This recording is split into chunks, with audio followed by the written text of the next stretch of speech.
Today I'm going to try in 15 minutes to share you what we have learned working over 200 people of different SMEs from Spain. What's the best way of implement AI in their companies? So first of all, we are going to talk from starting what is really AI, because we can see a lot of videos going to the hype. So let's try to see it really simple. What's AI? What model exists? Which one we should choose? And also how to start using it without taking the biggest project of AI in the world. That is not necessary. What is really AI? Okay, so AI is not new. AI, we have been living with it years. And here we can see some examples. Siri is AI. I'll explain it later. Google Search, the algorithm for what result is higher or lower is also AI. And Tesla driving is also AI. And one question, does anyone here know what is AlphaGo? Hands up. Okay. Does someone want to explain it? For example, you. It's basically an AI that does folding for proteins. So it's, yeah. Okay, so there is a DeepMind of Google, that is the laboratory that makes it. But AlphaGo is one AI that in 2016 win the best player of Go. That Go is a game really spread in Asia. And it's like a really of reasoning things and try to get to win the opponent. And it was like, okay, this is only for humans. And it was like really mind blowing that an AI wins the best player. But here I would like to do a really quick reflection that this game, the humans are keep playing, even though the AI is better. So that the AI do it better doesn't necessarily mean that humans are going to stop doing it. And also, I think all of us here know ChatGPT in 2022, that it has one technology that was GPT-3, but when GPT 3.5 appears, it was the platform that reached the billion of users in less time. Also, later, two differentials of AI. We have general AI, narrow AI and general AI. Narrow AI is also ChatGPT. It's also generative AI, is a weak AI. But the general AI, all of us have heard about it, but we have never used, because it's a fictitious one that only appears in the movies, and it might not be able to happen ever because of a limit in data. We can speak that later. And machine learning versus deep learning. The difference really quick is machine learning, you have to be supervising the training really closely. So it limits how much data you can train. But deep learning, you give it all the information and it doesn't need so much control of the human. And generative AI is a part of deep learning. Okay, now let's speak about, sorry, I'm a little bit ill. Let's speak about technologies of AI. Here I like to do a really important announcement. How many of you have seen a LinkedIn post or Instagram post or YouTube or whatever saying the 100 best AI tools? I have seen a lot. You have really listened to it. Okay, these are tools. I can build a tool with my branding and say it's a new AI, but if we go to the models, to the base of AI, there are really deep, really few AIs that we can use. So ChatGPT, we all know it, is the same technology that all the Microsoft and Windows services of AI use. That's important to know. Later, we have Google Gemini.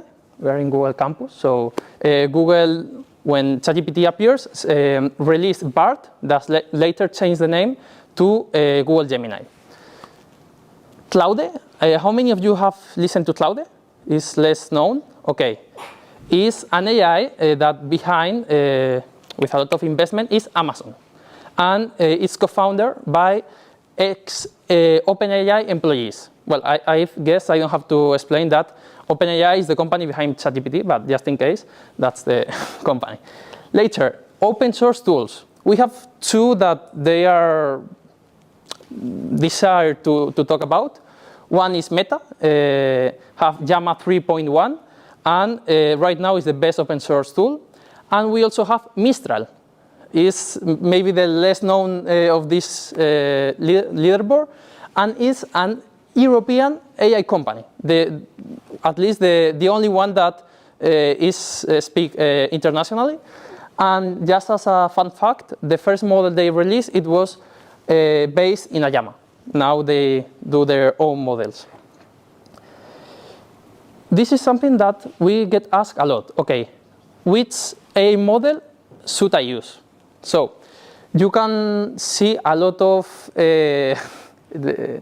articles, research about our AI is the best of this research. And okay, but they are analysis made by their company, so sometimes it's not the most reliable.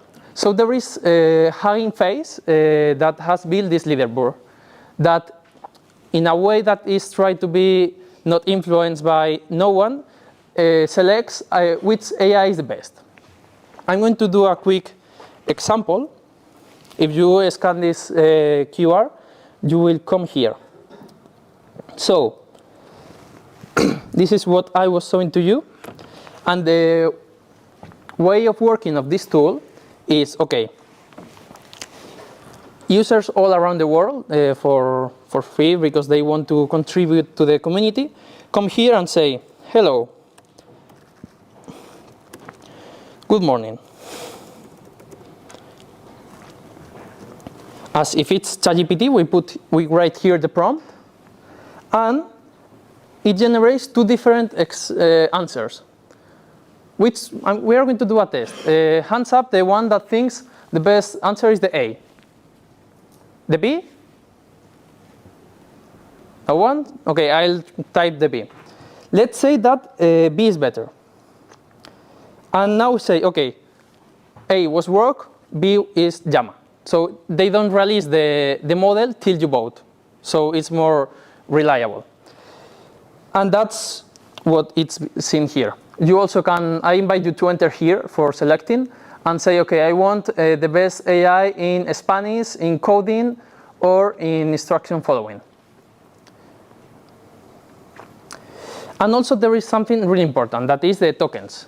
I'm going to explain this with an example, and it's the long-term memory and short-term memory. Okay, long-term memory, it could be if you ask ChatGPT or Gemini, what's the capital of Spain? They will answer Madrid, because they have been trained with a lot of data, and they can answer from there. But if you attach a PDF, a file, speaking about your company, and you ask them a question about that, that's going to be the short-term memory. And that's the tokens. That is an equivalent in words. We are going to set another example here. Because when someone say, I asked to ChatGPT and it doesn't remember, it's because of that. Okay, ChatGPT doesn't understand about words. It understands about numbers and probability. So when you tell ChatGPT this, he reads these numbers. And it's the limit it has. You can see that 250 characters is 53 tokens. So if you attack a higher PDF or text and it doesn't know how to answer, it might be because of this. So depending on what you want to do, you can use Gemini, that is 2 million tokens of context, Claude, GPT-4o, or Llama, depending on what you want. It's not the only thing to see, but it's something really important. Okay, now let's go to create or see how to create an AI assistant. First of all, when I speak about AI assistant, I speak about if you generate an assistant from API of OpenAI, from Google API, from Claude projects, from GPTs, whatever.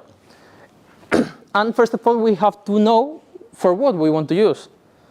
With our clients, the most of the times, they don't know for what purpose they want to use the AI, and if it's going to be relevant or is going to work bad in this use case. So we also use this matrix for, say, what you should use. If we are going to use AI for first time and we want to use something really difficult, no, okay. This is impact effort, and we try to go always to quick wins. Okay, so quick wins is something that with more or less low effort, I'm going to have a big impact in my productivity. And if you want a help for finding this use case, there you have a GPT that you can scan and talk with him, tell him, and we are going to see it, tell him a lot about how you do, what you work, and it will generate a specific and personalized use case for your work. Okay, this is the main tools that we use, Claude or GPT. So GPT, it have name, description, instructions, all these parts. The most relevant is instructions. In instructions, we have to write all how we want to behave. AI, we sometimes say to our clients, is like a junior that it can know a lot, but you have to take it really, really clear. And there you can upload nodelets in documents. The best file, it would be TXT or PDF.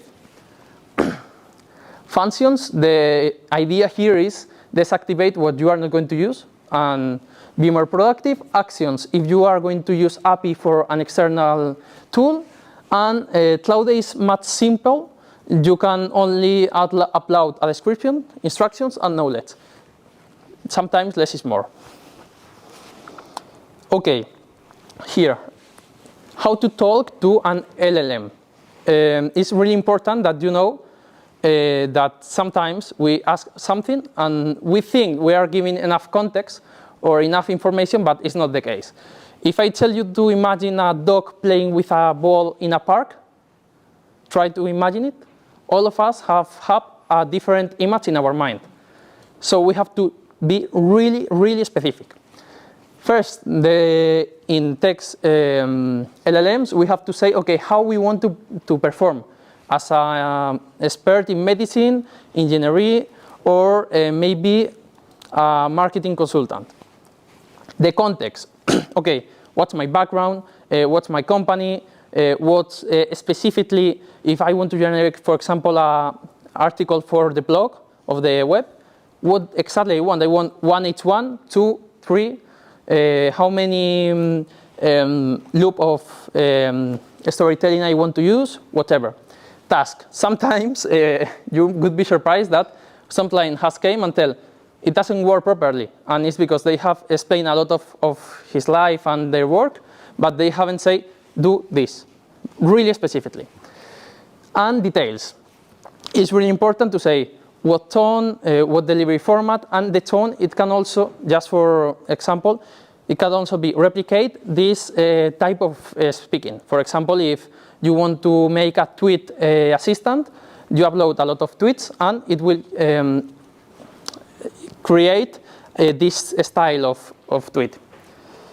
I'm being forced to go ahead, so I really want to make you an example, really quick, of all of GPTs I might have. This is the prompt that it used for generating articles of SEO. I have different. This, I don't know if it's the more update, but that's the idea, is you have to be really specific on what you want. And now I think it's going to be better to go to Q&A. And if you have any questions... do you want to demonstrate it really quickly? We can do it.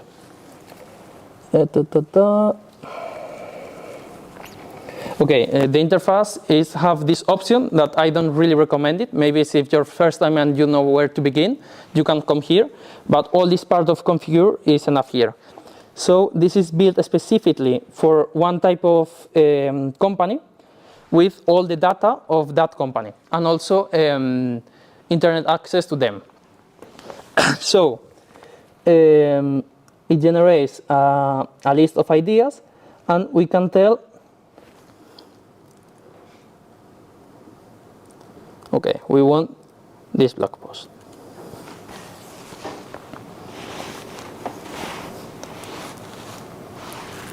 So also sometimes we try to generate AI or generate assistance of AI of themes or topics that we don't know. So the best thing is know what you are talking about, so you can be really specific, or contact maybe in this case marketing specialist, so it can help you in exactly, okay, I asked to a marketing specialist, what should I use for Instagram post and planning of them? If he gives the keys, you can translate, give these keys to the AI, so it's going to be more specific. And here we can be a good time speaking with the AI, but that's the point. And also we are generating in-depth guide of prompting. If you scan this QR, in the next weeks, a mate of mine would send you a PDF with more in-depth that we haven't have today. Thank you.